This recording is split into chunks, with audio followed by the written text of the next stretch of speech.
ಕೊರಟಗೆರೆ ಪಟ್ಟಣದ ಸರ್ಕಾರಿ ಪದವಿ ಪೂರ್ವ ಕಾಲೇಜು ಮೈದಾನದಲ್ಲಿ ಯುವ ಬ್ರಿಗೇಡ್ ವತಿಯಿಂದ ಸ್ವಾಮಿ ವಿವೇಕಾನಂದರ 158ನೇ ಜನ್ಮ ಜಯಂತಿ ಪ್ರಯುಕ್ತ ಗುರಿ ಮುಟ್ಟುವವರೆಗೂ ಸಾಗೋಣ ಎನ್ನುವ ಸಾರ್ವಜನಿಕ ಕಾರ್ಯಕ್ರಮ ನಡೆಯಿತು.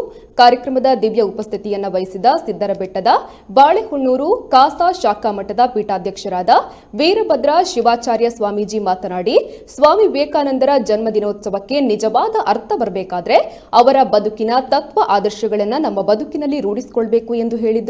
ಯುವ ಬ್ರಿಗೇಡ್ ಸಂಚಾಲಕ ಚಕ್ರವರ್ತಿ ಸೂಲಿಬೆಲೆ ಮಾತನಾಡಿ, ಇಡೀ ವಿಶ್ವ ಭಾರತವನ್ನ ಮೀರಿಸಲು ಇನ್ನೂ 100 ವರ್ಷವಾದರೂ ಸಾಧ್ಯವಿಲ್ಲ. ಯುರೋಪಿಯನರು ವ್ಯಾಪಾರ ಮಾಡಿದ್ರೆ ಅಮೆರಿಕನರು ಶಿಸ್ತಿನಿಂದ ಇರ್ತಾರೆ, ಆದರೆ ಭಾರತ ಒಂದು ಆಧ್ಯಾತ್ಮಿಕ ಕೇಂದ್ರವಾಗಿ ನಿಂತು ಎಲ್ಲವನ್ನ ಮತ್ತು ಎಲ್ಲರನ್ನ ಗೆಲ್ಲುತ್ತದೆ ಎಂದು ಹೇಳಿದರು.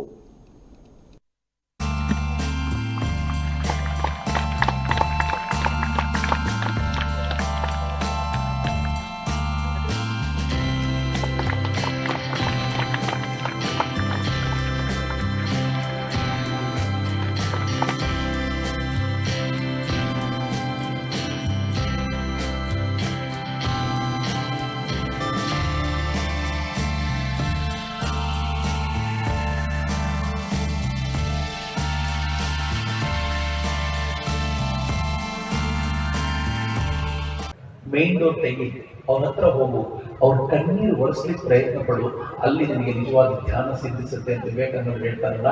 ಇವತ್ತಿನ ಧ್ಯಾನ ಈ ಮಾದರಿಯದ್ದಾಗಬೇಕು. ಇತರ ಯುವ ಬ್ರಿಗೇಡ್ ಹಗಲು ರಾತ್ರಿ ಈ ಕಾರಣಕ್ಕೋಸ್ಕರ ಶ್ರಮಿಸ್ತಾ ಇದೆ. ಕಳೆದ 6 ವರ್ಷಗಳಲ್ಲಿ ನಾವು ಈ ಒಂದು ಪ್ರಯತ್ನ ಮಾಡಿ ಹೆಂಗಾಗಿದೆ ಗೊತ್ತೇನು? ಈ 6 ವರ್ಷಗಳಲ್ಲಿ ಯುವ ಬ್ರಿಗೇಡ್ ಕರ್ನಾಟಕದ ಮೂಲೆ ಮೂಲೆಯನ್ನು ಮುಟ್ಲಿಕ್ಕೆ ಸಾಧ್ಯವಾಗಿದೆ. ತರುಣರ ಒಂದು ಪ್ರೀತಿಯ ಮಾತುಗಳ ಮೂಲಕ ಜೋಡಿಸ್ಲಿಕ್ಕೆ ಸಾಧ್ಯವಾಗಿದೆ. ಹೆಚ್ಚು ಕಡಿಮೆ ರಾಜ್ಯದಲ್ಲಿ 10,000 ಜನ ಕಾರ್ಯಕರ್ತರಿದ್ದಾರೆ.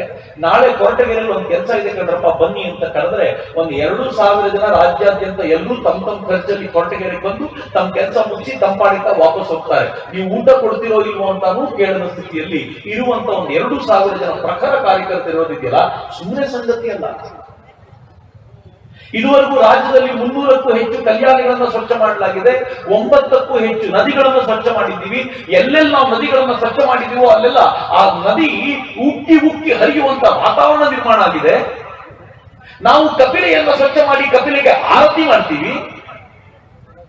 ನಾಳೆ ಒಂದು ವಿಶೇಷವಾದ ಕಾರ್ಯಕ್ರಮ ಇದೆ. ನಾಳೆ ಸ್ವತಃ ಶಿಕ್ಷಣ ಸಚಿವರು ಆ ಕಾರ್ಯಕ್ರಮಕ್ಕೆ ಬರ್ತಿದ್ದಾರೆ. ಏನ್ ಗೊತ್ತಾ, ಕನ್ನಡದ ಬಗ್ಗೆ ಸಿಕ್ಕಾಪಟ್ಟೆ ನಾವು ಮಾತನಾಡ್ತೀವಲ್ಲ, ತಮಿಳುನಾಡಿಗೆ ಹೊಂದಿಕೊಂಡಿರುವ ಕನ್ನಡದ ಗಡಿ ಭಾಗದ ಒಂದು ಕನ್ನಡದ ಶಾಲೆ ಪೂರ್ತಿ ಬಿದ್ದೋಗೋ ಸ್ಥಿತಿಯಲ್ಲಿತ್ತು.